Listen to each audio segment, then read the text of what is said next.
রাতের আকাশের তারা, ফেরেশতা, শয়তান ও রহস্যময় সৃষ্টি। আসসালামু আলাইকুম ওয়া রাহমাতুল্লাহ।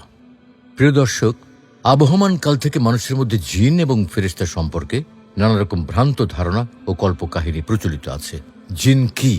জিন বলে কি বাস্তবে কিছু আছে, নাকি এটা একটা নিছক কল্পনা, নাকি সমাজে প্রচলিত কোনো গাল গল্প? অথচ এটা আমাদের আকীদার একটি গুরুত্বপূর্ণ অংশ। এর সাথে নতুন করে যোগ হয়েছে তারকার রহস্য। তবে জিন, ফেরেশতা ও তারকার জগৎ সম্পূর্ণ আলাদা, কিন্তু কোথায় যেন এই তিনটির মধ্যে একটা মিল আছে। তিনটাই যেন রহস্যের চাদরে মোড়া আগাগোড়া এক রোমাঞ্চকর উপাখ্যান। আর সে কারণেই তো প্রাচীনকাল থেকে আজ পর্যন্ত সবাই এগুলো রহস্য নিয়ে পড়ে যায় গোলকধাঁধায়। তবে আমাদের জন্য এটা কোনো সমস্যা নয়, কারণ আজ আমরা জিনদের অস্তিত্ব, জীবনাচার, খাদ্যাভ্যাস, বিয়ে শাদী, শ্রেণীবিন্যাস সহ জিনদের নানাবিধ কাজ সম্পর্কে, ফেরেশতাদের সম্পর্কে এবং জিনদের সাথে তারকার সম্পর্ক নিয়ে বিস্তারিত আলোচনা করব ইনশাআল্লাহ। চমৎকার এই আলোচনা শুনতে শেষ পর্যন্ত আমাদের সাথেই থাকুন। জিনদের জিন বলা হয় কেন? প্রিয় দর্শক, জিন এক অদৃশ্য সৃষ্টি। আল্লাহ তাআলা এদের আগুন থেকে তৈরি করেছেন। পৃথিবীতে এদের অস্তিত্ব ছিল, আছে এবং কিয়ামত পর্যন্ত থাকবে। পবিত্র কোরআনে আল্লাহ বলেছেন, ওয়াখালাকাল জান্না মিন মারিজিম মিন নার। তিনি জিনদের সৃষ্টি করেছেন ধোঁয়াহীন অগ্নিশিখা থেকে। আরবি জিন শব্দের অর্থ আবরণ। জিন শব্দের ধাতু থেকে উৎপন্ন সব শব্দেই আবরণের অর্থ পাওয়া যায়। জিন ও মানুষের মাঝে টেনে দেওয়া হয়েছে আবরণ, ফলে মানুষ তাদের দেখতে পায় না, কিন্তু তারা ঠিকই মানুষকে দেখতে পায়। মানুষের দৃষ্টির আড়ালে থাকায় তাদের জিন বলা হয়। আল্লাহ তাআলা জিন ও শয়তানের সম্পর্কে বলেছেন, শয়তান ও তার দলবল তোমাদের যেভাবে দেখতে পায়, তোমরা তাদের সেভাবে দেখতে পাও না। ইসলাম তো বটেই, অন্যান্য ধর্ম জিনের অস্তিত্ব স্বীকার করে। খ্রিস্ট ধর্মের অনুসারীরা মনে করেন সব জিনই ইবলিস, শয়তান। তাদের মধ্যে কোনো কল্যাণ নেই।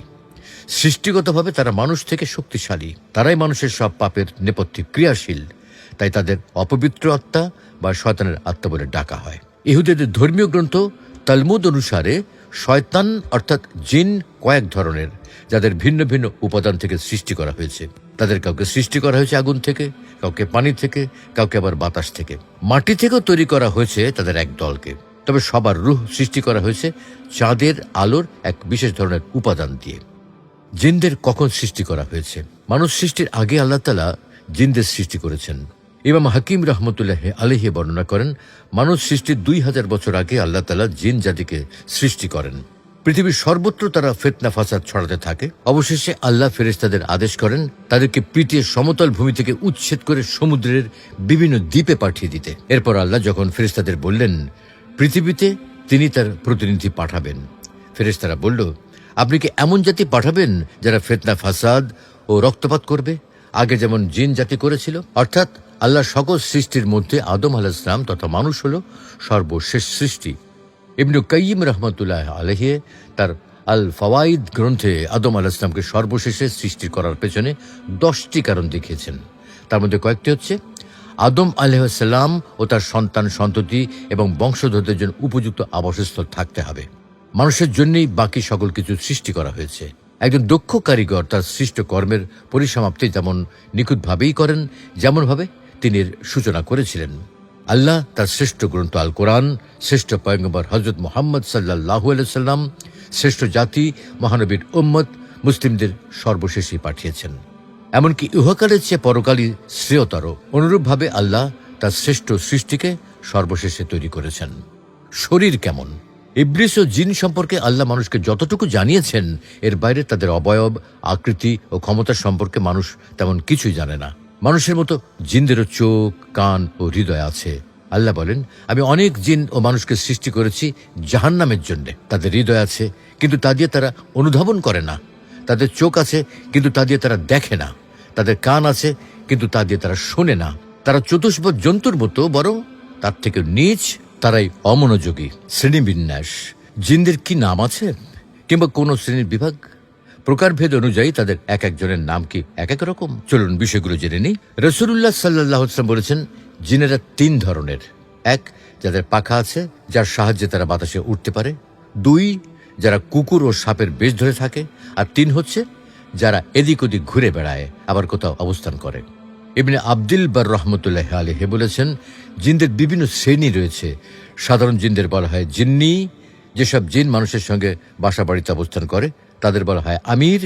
যেসব জিন বাচ্চাদের সামনে আবির্ভূত হয় তারা আরওয়াহ। এটি রূহ শব্দের বহু বচন। যেসব জিন খারাপ হয়ে যায় এবং মানুষের ক্ষতি করতে চায় তারা হচ্ছে শয়তান। যেসব শয়তানের দুষ্কৃতি খুব বেড়ে যায় তাদের বলে মারিদ। যারা শক্তিশালী ও দুশ্চরিত্র হয়ে ওঠে তাদের বলা হয় ইফরিত। দেখা যায় না কেন? রাসূলুল্লাহ সাল্লাল্লাহু আলাইহি ওয়াসাল্লাম বলেছেন, মোরগের ডাক শুনলে তোমরা আল্লাহর কাছে রহমতের দোয়া করবে, কারণ মোরগ ফেরেশতাদের দেখতে পায়।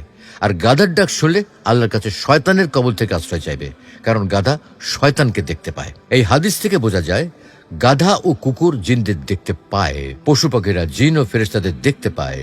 এটা অবাক হওয়ার কিছু নেই। আল্লাহ তাআলা প্রাণীদের এমন অনেক ক্ষমতা দিয়েছেন যা মানুষদের দেননি। নির্দিষ্ট প্রাণীর আচরণ পর্যবেক্ষণ করে ভূমিকম্পের সম্ভাবনা নির্ণয় করা হয়। ভূমিকম্পের আগমন টের পেলে সেই সব প্রাণী খুব দ্রুত পালিয়ে বেড়ায়।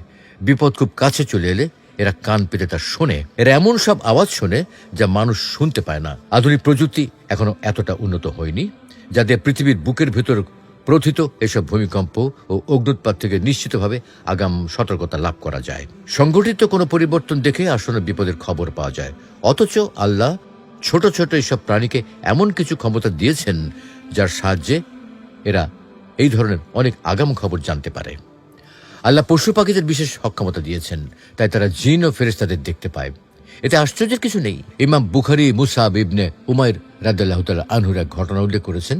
তার ঘোড়া রাতে কোরআন তেলাওয়াতের সময় যে ছোটাছুটি করছিল তা মূলত ফেরেশতাদের দেখার কারণে। রাসূলুল্লাহ সাল্লাল্লাহু আলাইহি ওয়াসাল্লাম মুসাব রাদিয়াল্লাহু তাআলা আনহুকে বললেন, তারা ছিল ফেরেশতা, তোমার সুমধুর তেলাওয়াত শুনতে তারা জড়ো হয়েছিল। যদি তুমি তেলাওয়াত করতেই থাকতে সকালে মানুষ তাদের দেখতে পেত। তারাও মানুষদের থেকে আড়াল হতো না। কোথায় বাস করে? রাসূলুল্লাহ সাল্লাল্লাহু আলাইহি ওয়াসাল্লাম কার বিশিষ্ট ভূমিতে প্রবেশ করতে নিষেধ করেছেন, কারণ সেটা তোমাদের ভাই জিনদের আবাসস্থল। রাসূলুল্লাহ সাল্লাল্লাহু আলাইহি ওয়াসাল্লামকে জিজ্ঞাসা করা হলো, কার কি? তিনি বলেন, ঘন ঝাড় জঙ্গল গাছপালা বিশিষ্ট নিম্নাঞ্চল। এছাড়া জনবসতি, শৌচাগার, গোসলখানা, নোংরা ও অপবিত্র স্থান, আবর্জনার স্তূপ এবং কবরস্থানে দুষ্ট জিন শয়তান বিচরণ করে। হাদিসে শৌচাগার দ্বারা উদ্দেশ্য হলো যেখানে নাপাকি থাকে বা শরীর বস্ত্রহীন করতে হয়, সেই সব স্থানে শয়তানের আনাগোনা থাকে। মানুষকে বিবস্ত্র করা শয়তানের অন্যতম একটি মিশন, কারণ আল্লাহর এবং বান্দার মাঝে আবরণ হলো লজ্জা। আদম ও হাওয়া আলাইহিস সালাম যখন আল্লাহর আদেশ অমান্য করেছিলেন, প্রথমেই তাদের শরীর থেকে জান্নাতি পোশাক খুলে গিয়েছিল, খাদ্য ও পানীয়। শৌচকর্ম সম্পাদনের জন্য রাসূলুল্লাহ সাল্লাল্লাহু আলাইহি ওয়াসাল্লাম একবার আবু হুরায়রা রাদিয়াল্লাহু তাআলা আনহুকে কিছু পাথর নিয়ে আসতে বললেন, তবে হাড় বা গোবর আনতে নিষেধ করলেন। আবু হুরায়রা রাদিয়াল্লাহু তাআলা আনহু কাপড়ে করে কিছু পাথর এনে সেগুলো নবীজি সাল্লাল্লাহু আলাইহি ওয়াসাল্লামের পাশে রেখে চলে গেলেন। নবীজি সাল্লাল্লাহু আলাইহি ওয়াসাল্লাম কাজ সেরে ফিরে আসার পর আবু হুরায়রা জিজ্ঞাসা করলেন, ইয়া রাসূলুল্লাহ, হাড় ও গোবরের সমস্যাটা কি? তিনি উত্তর দিলেন, সেগুলো জিনদের খাবার। নসিবিন শহরে জিনদের একটি প্রতিনিধি দল এসেছিল। তারা সবাই খুব ভালো জিন। আমার কাছে খাবার সম্পর্কে জিজ্ঞাসা করেছিল। আমি আল্লাহর কাছে তাদের জন্য দোয়া করি, তাই তারা যে হাড় বা গোবরের পাশ দিয়ে যাবে তাতেই নিজেদের জন্য খাবার খুঁজে পাবে। বিয়ে ও সন্তান সন্ততি। জিনদের মধ্যে বিয়ের প্রচলন রয়েছে। জিন ও শয়তান একই জাতি, একই উপাদান দিয়ে তাদের সৃষ্টি করা হয়েছে। মানুষের মতো তাদেরও সংখ্যা বৃদ্ধি হয় প্রজননের মাধ্যমে।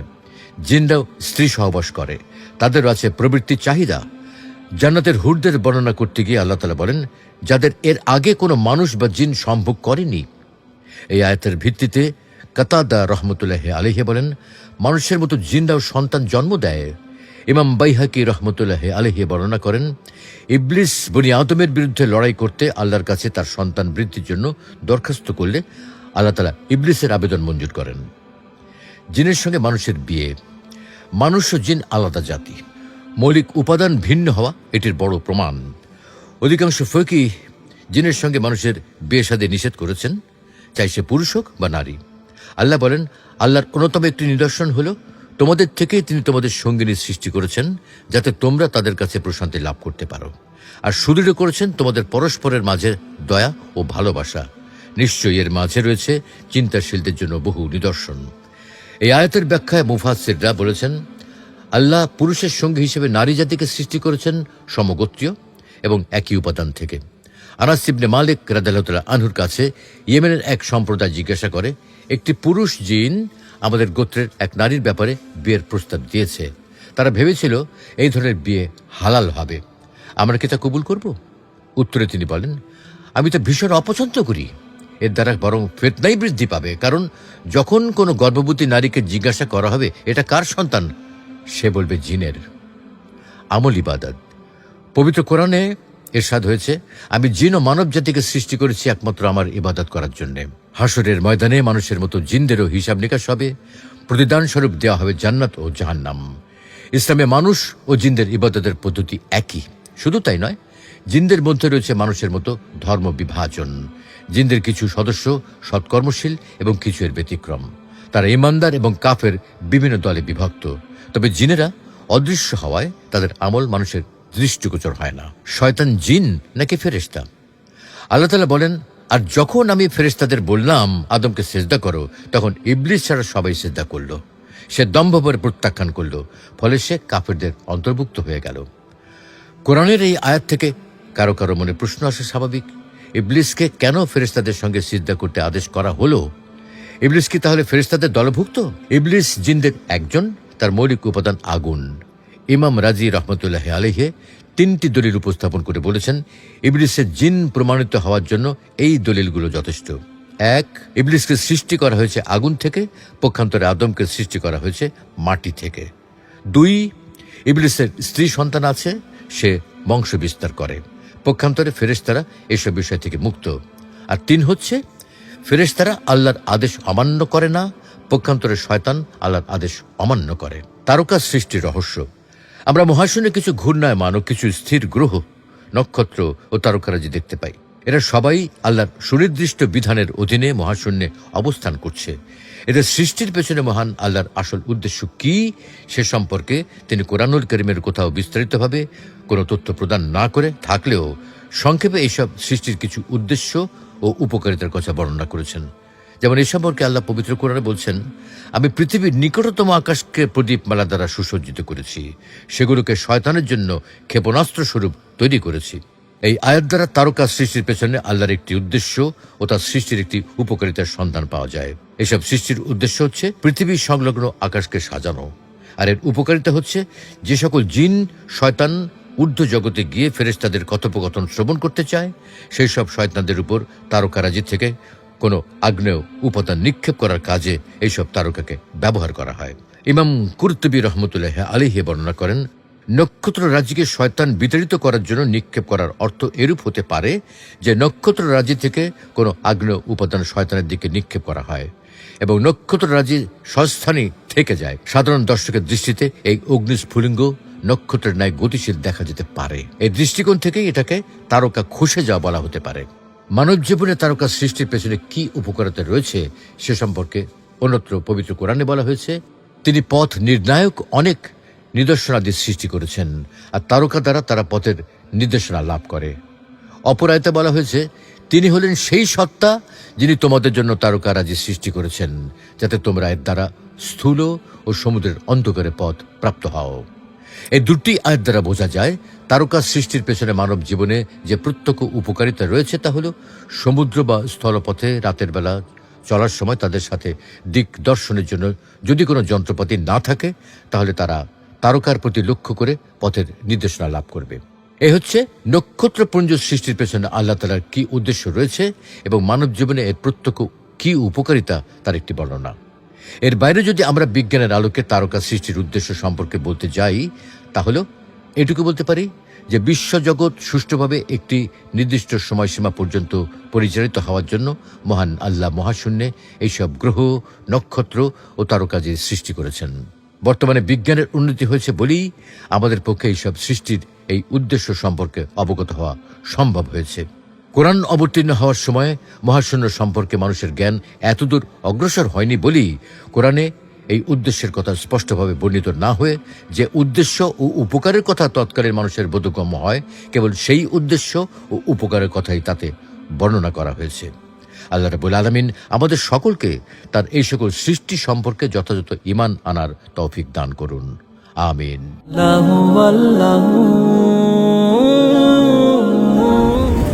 মহাবিশ্ব সৃষ্টির পূর্বে আল্লাহ কি করতেন? কবরের আযাব কি শুধু আত্মার উপরে হবে? ওগো কমলে ওয়ালা নবী সাল্লে আলা দোয়া কি মানুষের ভাগ্য পরিবর্তন করতে পারে?